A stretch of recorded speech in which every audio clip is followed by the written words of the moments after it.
እንደ ፈረስ እየተጋለበ የሚኖር ለራሱ ክብር የሌለው ማን እንደሆነ እንኳን የማያቅ የአማራን ስነ ልቦና ያልተላበሰ ተራ ተላላኪና ባንዳ ነው። ዘመነ ትውልድ የሚቀርጹ መምህራን ይገደላሉ በየቦታው። በተለይ በየት በጎጃም ምድር ይሄ ይብሳል። ተወልዶ ባደገበት በሜጫ ወረዳ በተለይ ገርጨጭና መራዊ ዙሪያ መምህራን ተገለዋል፣ ተረሽነዋል። ግንባራቸው ተገለዋል። በማተራመስ ኢትዮጵያን ማፍረስ ይቻላል የሚለውን የሻዕቢያና የህወሓትን አጀንዳ ለማስፈጸም የተቀጠሩ ቅጥረኞች ናቸው ብለን ስንናገር አብዛኛው ሰው ተደናቁሮም ተደናብሮም አልገባውም።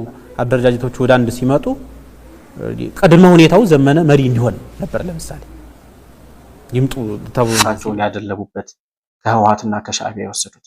ስለዚህ ያን ቀብድ በልተህ ወደ ሰላም እሄዳለሁ ብትል ሻዕቢያ መጀመሪያ እግርህን ቆርጦ ያሳርፈሃል ማለት ነው። ከዛ ህወሓት አንገትህን ይቆርጥና መቃብር ይገባል። ሁሉም ኃይል ጫካ ያለው ኃይል በእርግጠኝነት ይመጣል። አብዛኛው የማይመጡ የተከፈላቸው ቀብድ የበሉ ግን ጦርነት ይስባቸዋል። ወደ ጦርነቱ ይሳባሉ። እንተጋገዛለን እንተባበራለን ብለው ሲመጡ አንድ ላይ ሁሉንም በጅምላ ማጥፋትና መደምሰስ የሚቻልበት እድል ለመከላከያ ሰራዊት ይፈጠርለታል ማለት። ማዕከላዊ መንግስቱን በምትፈልገው መንገድ ማትዘውረው መሆኑን ስታረጋግጥ በፊት በሰላም ከቀረበች በኋላ ያደረገችው የተለያዩ ኃይሎችን ማገዝ። አሸባሪ ከተባለ ፋኖ አሁን በአማራ ህዝብ ላይ እየፈጸመ ያለው ድርጊት አሸባሪ ከሚያስብለው በላይ ነው። ያ ከሆነ እስካሁን ድረስ ለምን ሽብርተኛ ሳይባል በዛ ደረጃ ሌብል ሳይደረግ ቀረ?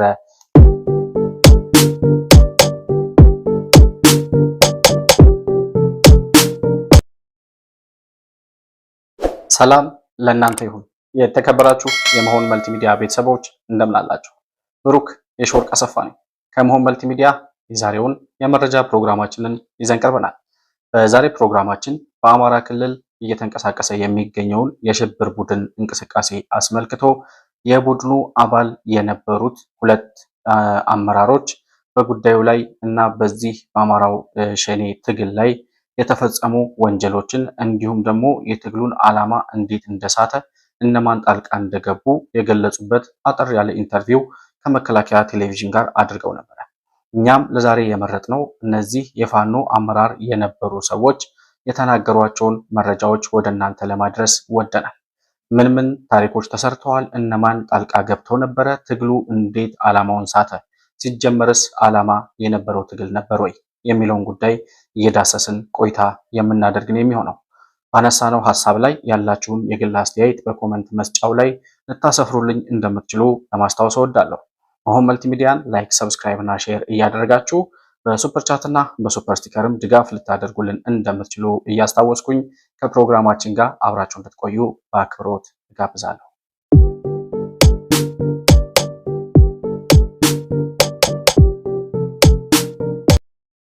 እንግዲህ የአማራው ሸኔ ወይም ደግሞ ፋኖ ብሎ ራሱን የሚጠራው ቡድን አመራር የነበሩ ሰዎች በአፋብኃና አፋሕድ በሚባሉ አደረጃጀቶች ውስጥ የነበሩ ሰዎች ናቸው።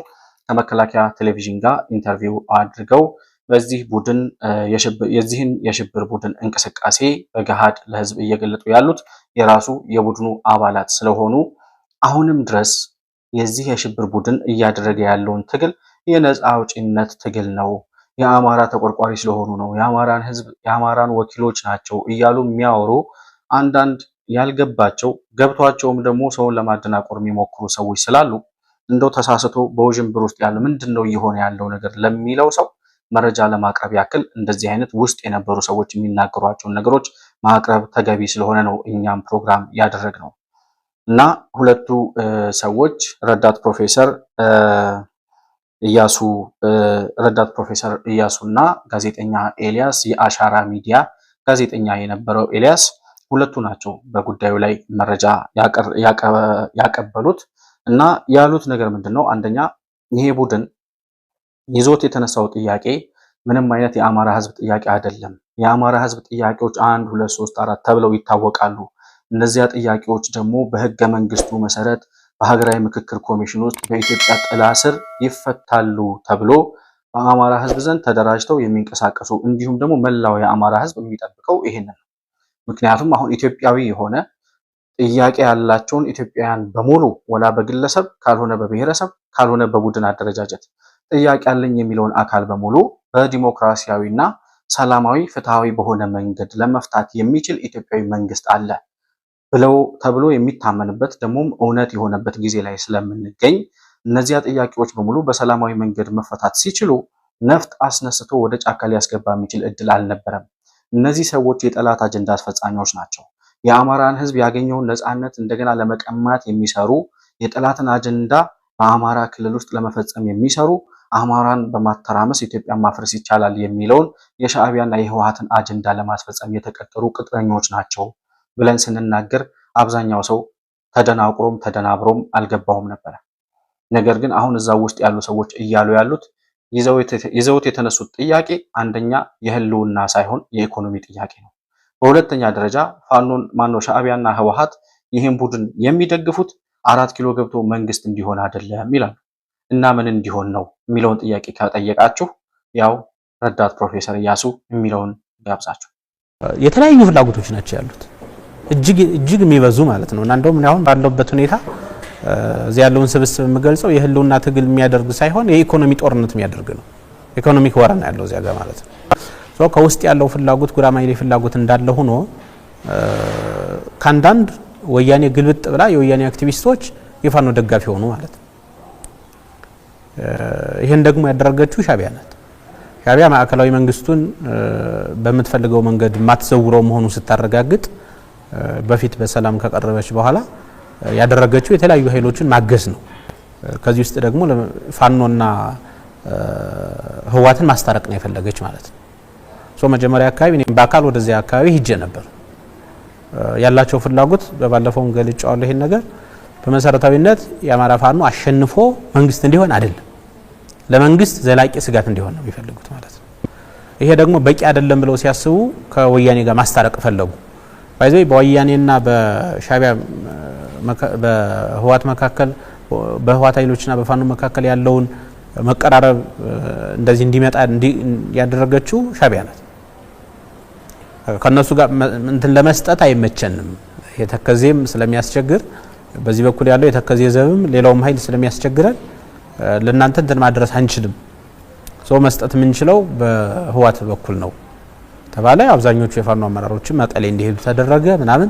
ያኔ ፋኖን በግልጽ ለሁለት ተከፈለ ማለት ነው። የአማራ ፋኖ ህዝባዊ ድርጅትና ከአማራ ፋኖ ህዝባዊ ድርጅት ውስጥ ያለው ውጭ ያለው እነ ኤልያስም የነበሩበት አፋባሃ የሚባለው ግን ደግሞ አመራር የሌለው ሄደው ያ ምርጫም የተደረገው ከሻዕቢያ ወታደሩ አመራሮች በተገኙበት ነው ምርጫው ሲደረግ። የአፋባሃ ግን መምረጥ አቅቷቸው 13ቱ ነው አፋባሃ ሚል አንድ ድርጅት አቆምራሉ ማለት ነው። ያንንም ሳይሳካ ሲቀር አሁንም ወደ አፋድ ውስጥ አስገባች ሻዕቢያ እጇል።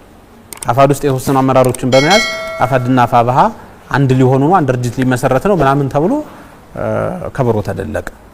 ያ ጊዜ እኛ በግልጽ ተቃውመን ከመንግስት ጋር አሰላለፋችን አደረግን ማለት ነው። እነዚህ ሰዎች 3 ዓመት ለሚሞላ ጊዜ በዚህ የሽብር ቡድን እንቅስቃሴ ውስጥ ተካተው በአመራርነት ይሰሩ የነበሩ ሰዎች ናቸው። እያሉ ያሉት አፋሃድንም አፋባሃንም ያደራጁት ያዋቀሩት ራሳቸው ሻዕቢያና ህወሓት ናቸው።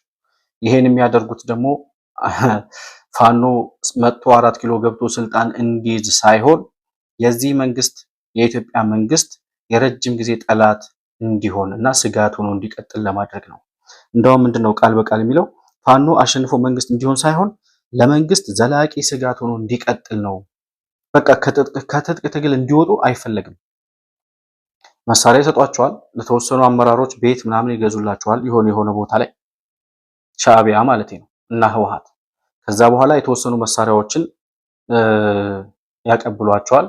የነፍስ ወከፍ መሳሪያዎች ዝም ብሎ ከባድ መሳሪያ ምናምን እንኳን አይሰጡንም ማለት እና እነዛን የነፍስ ወከፍ መሳሪያዎች ከሰጡ በኋላ ነገር ግን ይሄ ቡድን ለኢትዮጵያ መንግስት እና ለኢትዮጵያ ስጋት ሆኖ እንዲቀጥል እንጂ 4 ኪሎ ገብቶ አሸንፎ ስልጣን ይይዛል የሚል ህልም የላቸውም። እንደማይሆንም ያውቃሉ። ቢሆንም ደግሞ አይፈቅዱለትም እና እየተጋለበ የአማራን ህዝብ የህልውና ጥያቄ የአማራን ህዝብ የዘመናት ጥያቄ በሰላማዊ መንገድ በኢትዮጵያ ጥላ ስር መፍታት ሲቻል የህልውና ጥያቄም የለበትም። አሁን የአማራ ህዝብ የህልውና ጥያቄ የትኛውም ህዝብ የለበትም። ታጣቂ ነን የሚሉ ነፃ አውጪ ነን የሚሉ ሰዎች የራሳቸውን የስልጣን ጥማት የራሳቸውን የዝርፊያ ፍላጎት ለማሳካት የሚጠቀሙበት ቃል እንጂ የትኛውም ኢትዮጵያዊ ጫፍ እስከ ጫፍ ሂደን ብንፈትሽ የህልውና ስጋት የተጋረጠበት አካል ወይም ህዝብ ወይም ብሔረሰብ የለም።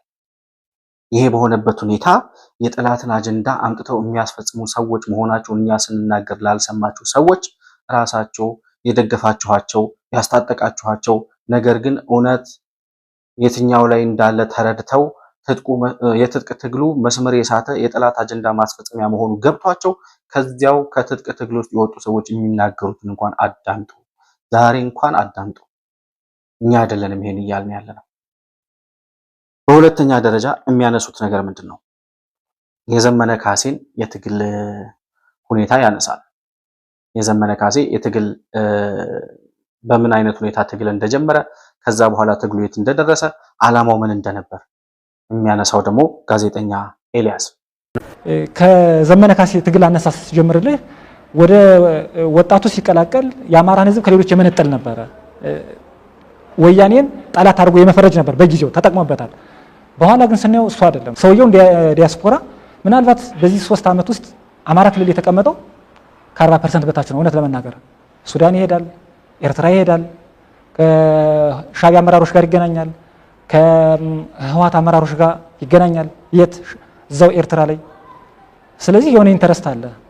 አንድ አማራን ብሎ ለወጣ ሰው መሪ ራሱ መስዋዕት ሆኖ የአማራን ጥያቄ ፊት ላይ ሆኖ ግንባሩ ለጥይት ሰጥቶ ይታገላል እንጂ እንደ ዲያስፖራ እየተመላለሰ የአማራን ህዝብ ጥቅም አሳልፎ የሚሸጥ አላየሁም። እና በቂ ማሳያዎች አሉ ነው።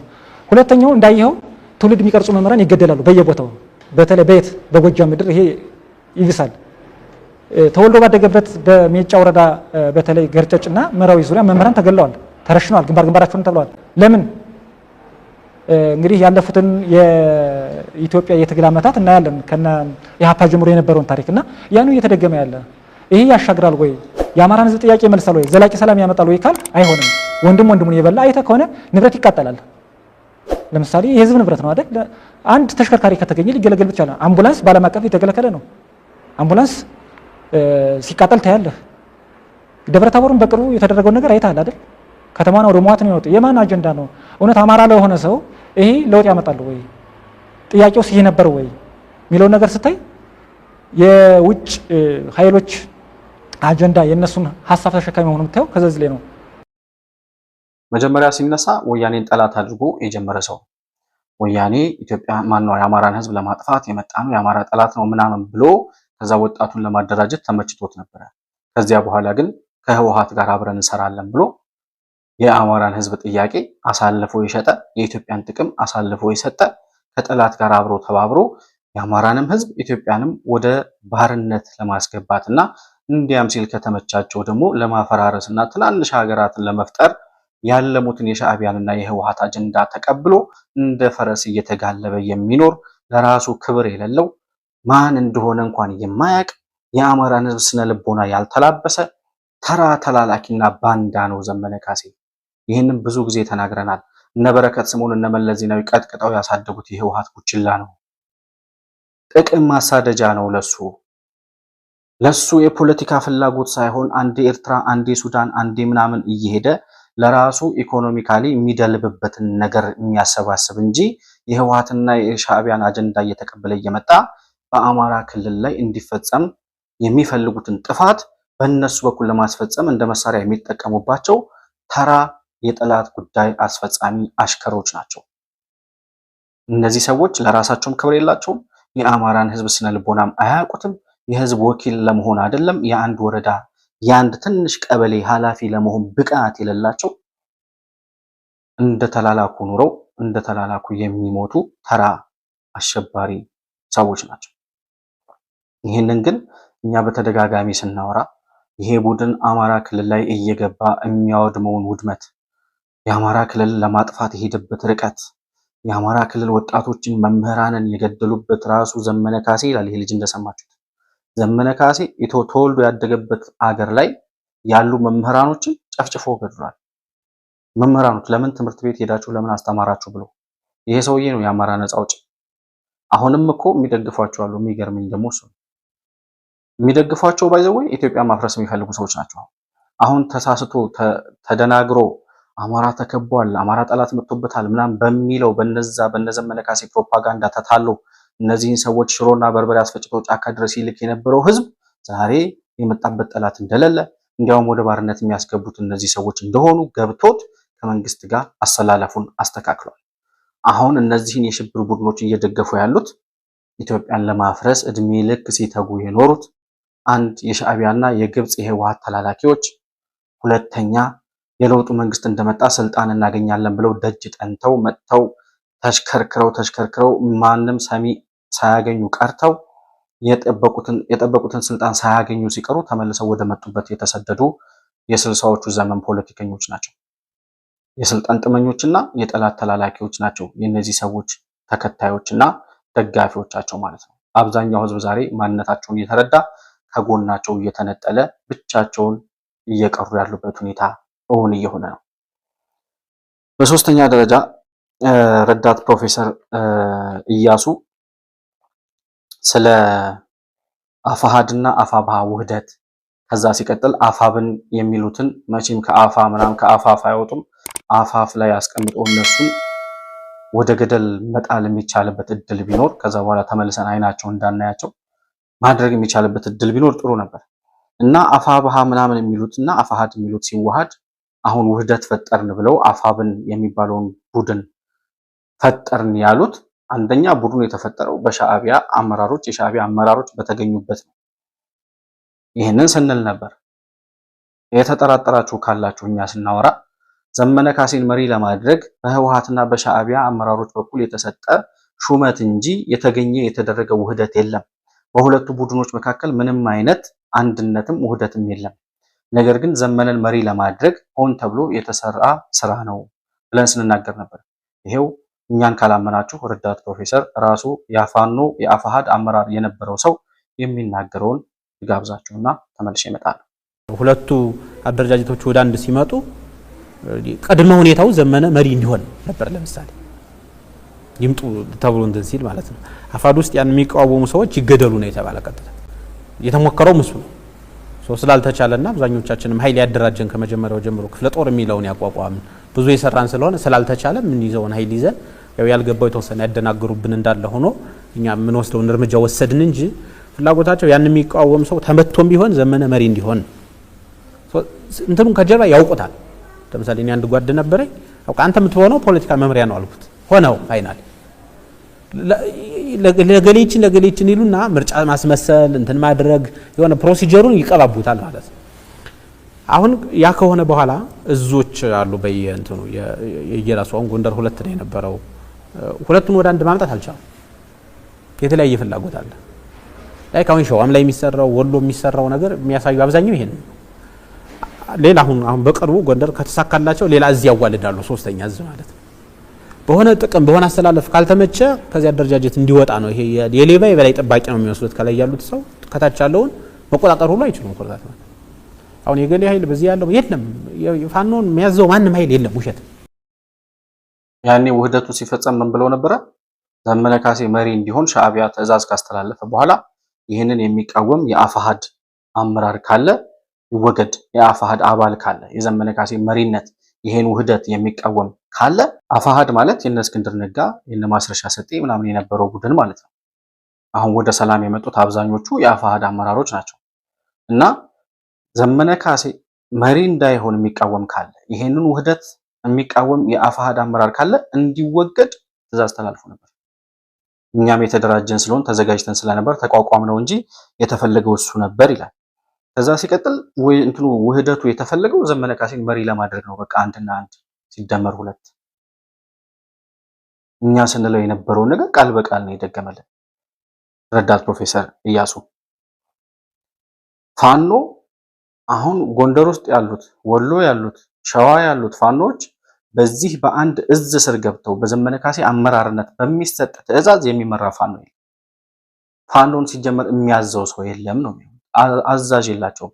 ሁሉም እንደፈለጉ ይዘርፋሉ፣ እንደፈለጉ ይገድላሉ፣ እንደፈለጉ ይደፍራሉ፣ እንደፈለጉ እያሸበሩ ገበሬውን ሰላም እየነሱ ሀገርን እያመሱ ያሉ ሰዎች ናቸው እንጂ አንድ ወጥ የሆነ የእዝ ሰንሰለት ኖሯቸው አሁን ዘመነ ካሴ በሚያወርደው ትዕዛዝ የሚመራ ፋኖ እንደሌለ ውህደቱ ዝም ብሎ ለኢንተርኔት ለሶሻል ሚዲያ ግብአት እንዲሆን ሆን ተብሎ የተሰራ እንጂ መሬት ላይ የተደረገ ተግባራዊ ሊደረግ የሚችል እንዳልሆነ እኛ ስንናገር እንደነበረው ይሄው ቃል በቃል ራሳቸው ደግመውላቸዋል። አሁን የተዋሃደ ፋኖ አለ። አንድ አመራር ነው ያለው የምትሉ ሰዎች ካላችሁ ራሳቸው የፋኖ አመራሮች የሚነግሯችሁን ስሙ። እናንተ ጋር ማውራት ለእናንተ ለማሳመን መጣጣር በራሱ ጉንጭ ማልፋት ነው። በመጨረሻ እንድናየው የፈለኩት ሌላው ጉዳይ ወደ ሰላም የማይመጡ ታጣቂዎች አሉ ይላል ረዳት ፕሮፌሰር። ወደ ሰላም የማይመጡ እነማን ናቸው ብለን ስንጠይቀው ቀብድ የበሉ የፋኖ አመራሮች አሉ ይላል። አልጎሪዝሙ በአንተ ዙሪያ ያለውን ነው የሚያመጣው። ያሸነፍን ነው እንዲህ እያልን ነው ምናምን ልክ መንግስት ደግሞ በጠላትነት ብቻ እያፈረሰ እየሰረኛ አሁን አዲስ አበባ ላይ ያለና አመለካከት እውነት ለናገር ለዚህ እንኳን ነበር አዲስ አበባ ይሄ የኮሪደር ልማቱን እዚያ አሁን የሚገባኝ ያው ልማት ሲባል ብቻ ያላለመቃወም ያህል ብዙም አላልንም። ጫካም ሆናል መጣን ስናየው ግን ያለው የተለየ ነገር ነው።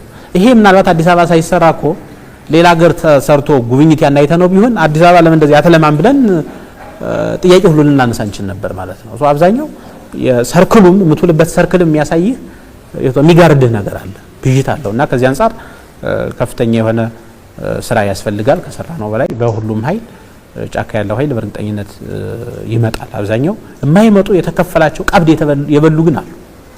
እነሱ ላይ ምንም የማያዳግም እርምጃ ከመውሰድ ውጭ ምርጫ ሊኖርና አይችልም ማለት ነው። ብዙ ጊዜኛም እንደ መሪም እንደ ህዝቡ ወኪልም ሆኑ ምናምን በሚል ብዙ አክብረን ስላየ ነው ከዚህ በኋላ የሚሻለው ፊት ለፊት ይህን ኃይል ያለውን ተንኮል ሴራ እየፈጸመ ያለውን ነገር ለህዝብ እያጋለጡ መጋፈጥ ነው። እሱ ደግሞ ህዝብ ሲተፋው የሚሆነውን ይሆናል ማለት ነው። እኔ የሰራሁት ቪዲዮ ላይ ከዚህ በፊት 2-3 ቪዲዮ ላይ ወደ ሰላም የማይመጡ ሰዎች ብዬ የዘረዘርኳቸው ሰዎች ነበሩ። እነ ዘመነ ካሴ እና አስረስ ማረ ምናምን ትሏቸው ይሄ ጎጃም ፋኖ ምናምን የሚባለው ውስጥ ያሉ በእነ ዘመነ ስር ያሉት ማለት ነው፣ ዘመነ ካሴን ጨምሮ። እነዚህ ሰዎች አንደኛ የጠላት ጉዳይ አስፈጻሚዎች ናቸው። የሚያዟቸው ሻዕቢያዎች ናቸው፣ የሚያዟቸው ህወሓቶች ናቸው። እነሱ የህወሓትና የሻዕቢያን አጀንዳ ተቀብለው ተግባራዊ ማድረግ እንጂ ይሄ ይሁን ብለው በራሳቸው አቅምና አቋም የሚወስኑ ሰዎች አይደሉም። ስለዚህ እነዚህ ሰዎች ወደ ሰላም እንምጣ እንኳን ቢሉ የሚልኳቸው ሰዎች ስለማይፈቅዱላቸው አይመጡም ብለን በተደጋጋሚ ስንናገር ነበር። ይሄው ቀብድ የበሉ ሰዎች አሉ። ኢትዮጵያን ለማፍረስ ኢትዮጵያን ለማተራመስ ቀብድ በልተው የጠላትን አጀንዳ ለማስፈጸም የመጡ ተላላኪ የሆኑ ሰዎች አሉ። ዘመነ ካሴ ይባላል አንዱ። ሁለተኛው አስረስ ማረ ዳምጤ የሚባለው የከሃዲ መጨረሻ የማይገልጸው ሰው ማለት ነው። ወደ ሰላም ቢመጡ ራሱ መንግስት እጁን ይዞ ወይ ቃሊቲ ወይ ቅሊንጦ እንዲያስገባው የምፈልገው ሰው አንዱ ከዘመነ ካሴ በላይ የሚያስጠላኝ አስረስ ማረ የሚባል ሰው እና የሚያወራው ወሬ በጣም አሳፋሪ፣ ራሱን የሚያይበት መነጽር በጣም የተንሻፈፈ፣ አንድ ተራ ለሆነ የአሸባሪ ቡድን አባል መሆኑን ረስቶት ራሱን ልክ እንደ ትልቅ ታጣቂ ኃይል አድርጎ አቅሙ የማይፈቅደውን ሁሉ ሲያወራ እስከዛሬ ሲተረተር የነበረው ነገር ሁሉ አንድ እውነት ሆኖ ሳይታይ ዛሬም እየዋሸ እየተቀደደ የሚኖር ሰው ነው። በአጠቃላይ ቡድን ውስጥ ያሉ ሰዎች እንደዛ ናቸው። ግን የዚህ አስረስ ማረ የሚባለው ሰውዬ ደግሞ ሸማ አልባ መሆኑ ደግሞ በጣም ያሳፍራል እና ለመስማት ራሱ የምትጸየፈው ሰው ነው እሱ። እነዚህ ሰዎች ቀብድ በልተዋል። ቀብድ ስለበሉ የፈለገ ነገር ቢመጣ መንግስት ፈለጋችሁበት ልደራደር ብሎ ልመና ቢያቀርብ የፈለገው አይነት ሽማግሌ ቢላክ ከአውሮፓ ህብረት ከአሜሪካና ቢመጣ ምንም አይነት ተአምር ወደ ሰላም እንዲመጡ አያደርጋቸውም። አንደኛ የጠላት ተላላኪ ናቸው። ሁለተኛ የጠላትን አጀንዳ እናስፈጽማለን ብለው ቃል ገብተው የበሉት ቀብድ አለ፣ ኪሳቸውን ያደለቡበት ከህወሓትና ከሻዕቢያ የወሰዱት። ስለዚህ ያን ቀብድ በልተህ ወደ ሰላም እሄዳለሁ ብትል ሻዕቢያ መጀመሪያ እግርህን ቆርጦ ያሳርፈሃል ማለት ነው። ከዛ ህወሓት አንገትህን ይቆርጥና መቃብር ይከታል። እንደዛ ነው የሚደረገው እና ወደ ሰላም እንደማይመጡ እነ ዘመነ ካሴ ቀድመን ስንናገር ነበር። አሁን ደግሞ ራሳቸው የቡድኑ አባል የነበሩ ሰዎች ስላረጋገጡልን እናመሰግናለን ማለት እንፈልጋለን። በቀጣይ ምንድን ነው ሊሆን የሚችለው? ቀብድ የበላውና ቀብድ ያበላው አካላት እነማን ናቸው? ቀብድ ያቀበሉት ወይም ቀብዱን የሚያበሏቸው ሰዎች ሻዕቢያና ህወሓት ናቸው። ህወሓት አሁን ያለበት ሁኔታ ይታወቃል። የጊዜያዊ አስተዳደሩ የትግራይ ክልል ጊዜያዊ አስተዳደር ጀነራል ታደሰ ወረደ ትላንትና መጥተው ለፌዴራል መንግስት ሪፖርት አቅርበዋል። ከመጋቢት 30 በኋላ አዲስ አስተዳደር ይሾማል ወይም የጀነራል ታደሰ የስልጣን ዘመን ይራዘማል። እሱ ከሆነ ህወሓት ይህንን የጊዜያዊ አስተዳደሩን ስልጣን ተቃውሞ መግለጫ ካወጣ ወይም ተግባራዊ እንዳይሆን የሚንቀሳቀስ ከሆነ የፌዴራል መንግስቱ ባይ ዲፎልት ህወሓትን ከዚህ በኋላ ሊታገስ የሚችልበት ስለሌለ እድል ስለማይኖር የፌዴራል መንግስት መከላከያ ሰራዊት በቀጥታ ትግራይ ይገባል። ትግራይ ይገባል። ከዚያ በኋላ ሻዕቢያ ደግሞ መጥቶ አግዛለሁ ካለ ይሄ ፋኖ የሚባለው የሽብር ቡድን አብሬ ተባብሬ እገባለሁ ካለ ቀብድ ያበላውም አካል በአንድ ላይ ወደ መቃብር የሚወርዱበት እድል ይፈጠራል ማለት ነው። ጦርነት ሲፈጠር ጦርነት የሚወዱ ሰዎች ይሰባሰባሉ። ያ ማለት እንደ ማግኔት ይስባቸዋል። ህወሓት፣ ሻዕቢያና የሽብር ቡድኖቹ ጦርነት ይስባቸዋል። ወደ ጦርነቱ ይሳባሉ። እንተጋገዛለን፣ እንተባበራለን ብለው ሲመጡ አንድ ላይ ሁሉንም በጅምላ ማጥፋትና መደምሰስ የሚቻልበት እድል ለመከላከያ ሰራዊት ይፈጠርለታል ማለት ነው። ይሄ ከሆነ ባጭሩ የኢትዮጵያም የትግራይ መከራ ተቋጨ ማለት ነው። እንደው ፋኖ እንኳ አግዛለሁ ብሎ ባይገባ ህወሓት በፌዴራል መንግስት እርምጃ ተወስዶበት የነ ደብረጽዮን ቡድን ከጠፋ ከዛ በኋላ አሸባሪው የሻዕቢያ ቡድን ለነዚህ ለአማራ ክልል አሸባሪዎች ወይም ደግሞ ለክልሉን እያተራመሱ ላሉት ለነዘመነ ካሴ ትጥቅ የሚያቀብሉበት፣ መረጃ የሚያቀብሉበት፣ ድጋፍ የሚያደርጉበት መንገድ ይዘጋል። በህወሓት በኩል ነው ድጋፍ የሚያደርጉላቸው። ህወሓት ከጠፋ ይሄ መንገድ ይሄ ኔትወርክ ይቋረጣል ማለት ነው። ይሄ ኔትወርክ ሲቋረጥ ባይ ዲፎልት ባሉበት እየሟሙ ያልቃሉ። አሁን ወደ ሰላም እየመጡ ያሉት አሁን ወደ ሰላም በጣም ብዙ ኃይሎች ወደ ሰላም አማራጩም እየመጡ ለመምጣትም በሂደት ላይ ያሉ አካላት እንዳሉ እየሰማል። አልመጣም ያለው ግን ህወሓት ሲደመሰስ ባይ ዲፎልት በራሳቸው ጊዜ ትንፋሽ አጥሯቸው የሚጠፉ ሰዎች ናቸው። ስለዚህ የጀነራሉን ሹመት ተከትሎ በትግራይ ክልል የሚሆኑ አዳዲስ ሁኔታዎችን በቀጥታ እየተከታተል ወደ እናንተ ይዘን የምንመጣን የሚሆነው።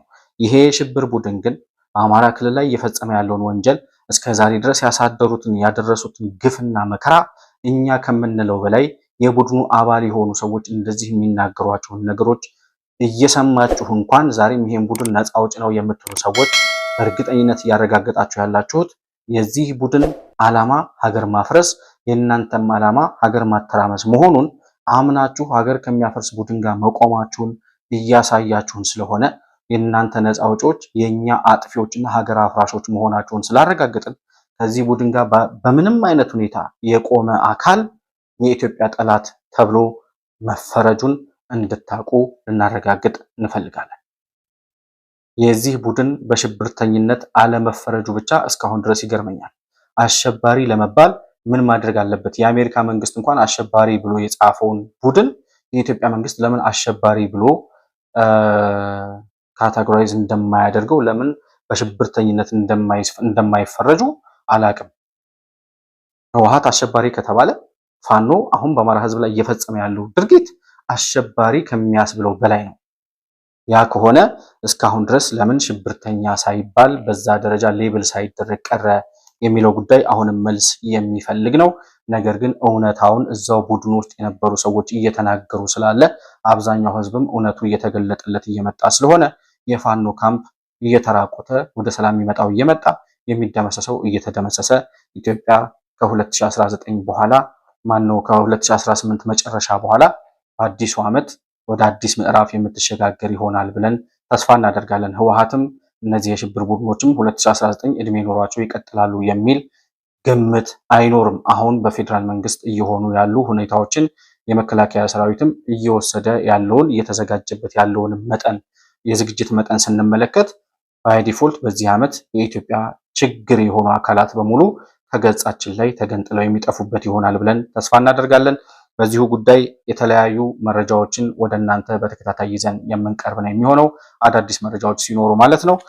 ለዛሬ ግን የነበረኝን ፕሮግራም በዚሁን የምቋጨው ባነሳነው በተወያየንበት ሀሳብ ላይ ያላችሁን የግል አስተያየት በኮመንት መስጫው ላይ ልታሰፍሩልኝ እንደምትችሉ ለማስታወስ እወዳለሁ። መሆን መልቲሚዲያን ላይክ፣ ሰብስክራይብ እና ሼር ማድረጋችሁን አትርሱ። በሱፐር ቻት እና በሱፐር ስቲከር እንዲሁም ደግሞ የሚዲያችን አባል በመሆን ሜምበር በመሆን ድጋፍ ልታደርጉልን እንደምትችሉ እያስታወስኩኝ ከፕሮግራማችን ጋር አብራችሁ ስለቆያችሁ እጅግ በጣም አድርጌ አመሰግናለሁ። በሌላ ፕሮግራም በአዲስ መረጃ እስከምንገናኝ ድረስ ሰላም በያላችሁበት ለእናንተ ይሁን።